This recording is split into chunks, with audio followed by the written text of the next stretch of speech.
Hey ladies and gents, welcome to Kai's D.I.Y, the show that teaches you how to make your favorite toys and props for all you good old chops. Intros. I'm really good at them. I'm sure that you saw my last video, which I showed you how to make very own Oathkeeper Keyblade. Today, I'm going to go ahead and show you how to make your very own Precursor Orb.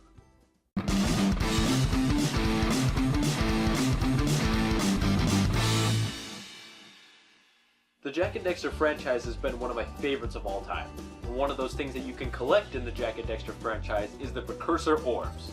Precursor Orbs are a rare commodity that can be found in hidden areas in the games. In the earlier game, Jak and Daxter: The Precursor Legacy, you can find them everywhere. But in later games, they're a little bit harder to find, and can be used to purchase in-game fun. The basement just started. It can be used to purchase fun in-game secrets and features. I've always wanted a Precursor Orb, and now I'm gonna get to make one. And I'm gonna get to show you how to make one. So, let's go ahead and build one. Here's what you're gonna need for this project. A fake egg, some tape, Mod Podge, spackle, primer paint, and copper rose metallic spray paint.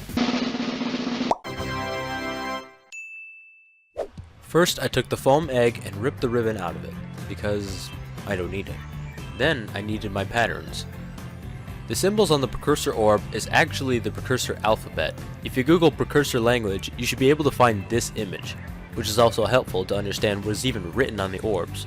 I looked around for images and videos, and found one that showed Uncharted 3 gameplay in which you can find the orb as a treasure to pick up in the game, and wrote down the Precursor letters that are written. Naughty Dog is pretty narcissistic when it comes to their games. The top portion of the orb has Naughty Dog engraved in it, as Madman is engraved in the bottom of the orb. So the only symbols that you'll need are these ones.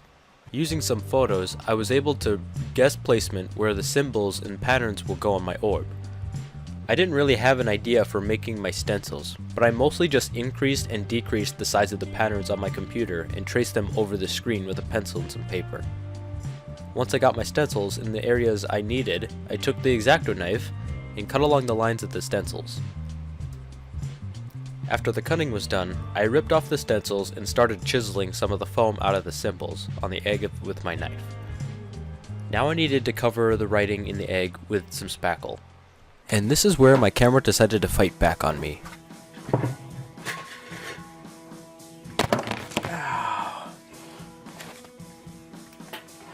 Getting into all the tiniest cracks and corners of each letter was pretty tricky with just using my finger, so I took a piece of popsicle stick and cut it in half for easier access to the small letters.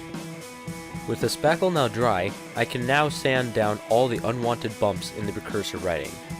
Using my small files to the popsicle stick piece, I was able to get everything as smooth as I could get it. Now I needed to coat the leftover nooks and crannies with some Mod Podge. Using a small brush, I was able to paint a layer of Mod Podge into the pores of the foam I missed. Now it was time to paint the orb. I first needed to paint the symbols in the orb with a dark rust color. And there was my first problem. Alright, so don't use spray paint on the holes of the Precursor Orb. Don't. Use acrylic. I'm probably going to use some some dark brown acrylic paint, and probably mix it with a little bit of black and kind of go in between, make it this color. Unless you can find a rust-colored acrylic paint, then use that. Don't use spray paint to get into the cracks, because for some reason, I have no idea why. So this is my April Fool's video. Joke's on me! So before I painted the letters, I coat the entire orb with a layer of primer.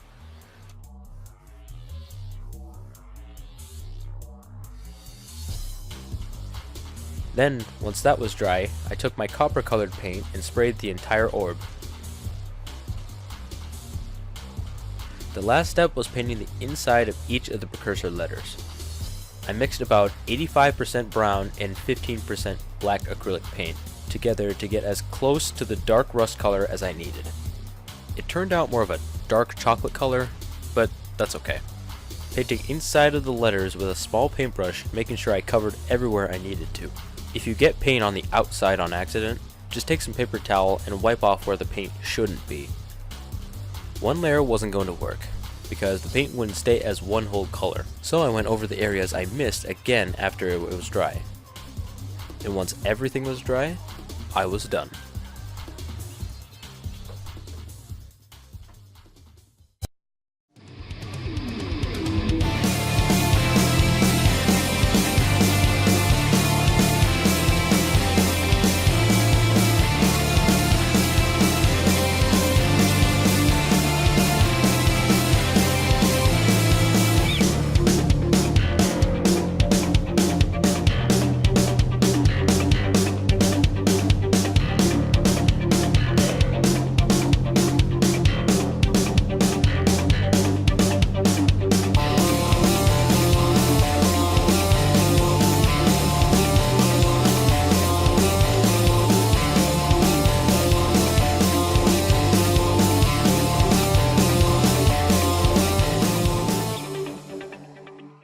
And here you go, your very own Precursor Orb.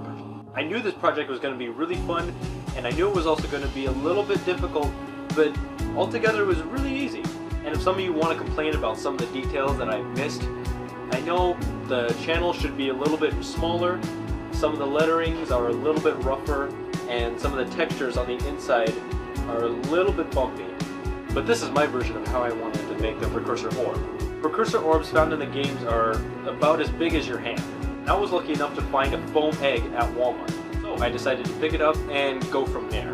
But if you're able to find a wooden egg, you could also do that too. I just wanted to do something very easy for my next video. But hey, if there's any other ideas that you have, why don't you leave them down in the comments below, and tell me what else you want me to make in the comments below.